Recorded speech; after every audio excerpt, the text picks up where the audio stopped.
भारत और पाकिस्तान के तनाव के बीच पाकिस्तान की नापाक हरकत देखने को मिली थी, जिसमें पाकिस्तान ने भारत के नागरिक इलाकों, भारत के धार्मिक स्थानों को निशाना बनाया था।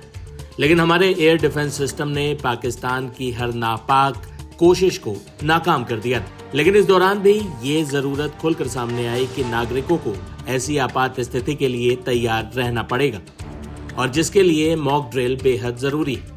देश की सुरक्षा तैयारियों को परखने और नागरिक सुरक्षा बलों की सक्रियता का परीक्षण करने के लिए प्रस्तावित ऑपरेशन शील्ड दूसरी सिविल डिफेंस मॉक ड्रिल अब 31 मई को आयोजित की जाएगी। पहले ये ड्रिल 29 मई को होनी थी, लेकिन प्रशासनिक कारणों से इसे स्थगित करना पड़ा। इस अभ्यास का उद्देश्य भारत पाकिस्तान सीमा से लगे राज्यों और केंद्र शासित प्रदेशों में किसी भी आपात स्थिति से निपटने की स्थानीय प्रशासन, सिविल डिफेंस, पुलिस और अन्य सुरक्षा एजेंसियों की तैयारियों को परखना है। ऑपरेशन शील्ड ड्रिल में जम्मू कश्मीर, पंजाब, राजस्थान और गुजरात जैसे पश्चिमी राज्यों और केंद्र शासित प्रदेशों में ये आयोजित की जाएगी जो पाकिस्तान की सीमा से सटे हुए हैं। इन क्षेत्रों में सीमाई संवेदनशीलता को देखते हुए इस मॉक ड्रिल को रणनीतिक रूप से अहम माना जा रहा है।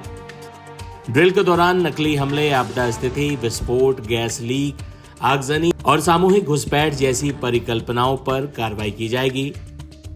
इसमें स्थानीय नागरिकों की भी भागीदारी कराई जाएगी ताकि संकट की स्थिति में जनता और प्रशासन के बीच तालमेल को परखा जा सके। इस अभ्यास में एनडीआरएफ, एसडीआरएफ, दमकल विभाग, एम्बुलेंस, रेलवे पुलिस, स्वास्थ्य विभाग और प्रशासनिक अमले की सक्रिय भूमिका रहेगी।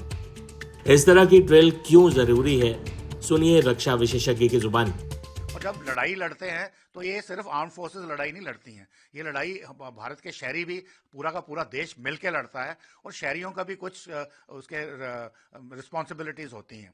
तो उस केस में अगर ये हमारे ऊपर हमला होता है तो पहले हमने पैसिव एयर डिफेंस मेजर्स लेने हैं अगेंस्ट एनिमी एयर।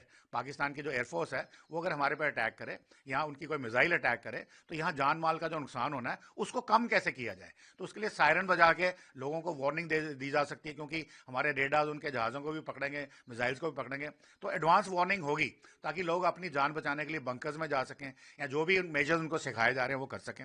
दूसरा, ब्लैकआउट ड्रिल्स हो सकती हैं कि रात को अगर भारत का दुश्मन का जहाज आए तो उसको एग्जैक्ट टारगेट ना मिले, और दिन के टाइम तो हमारे लोग भी वहाँ होंगे, हमारे हवाई जहाज भी उनको पकड़ सकते हैं।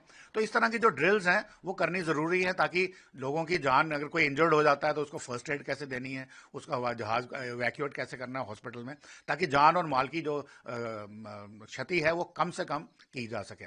तो ये एक ड्रिल्स एक नॉर्मल प्रेपरेटरी स्टेज में है, एक प्रिकॉशनरी चीज़ है जो सबको ज़रूर करनी है, specially the states of Gujarat, Rajasthan, Punjab और जम्मू एंड कश्मीर। बता दें कि भारत की पश्चिमी सीमा लंबे समय से संवेदनशील रही है।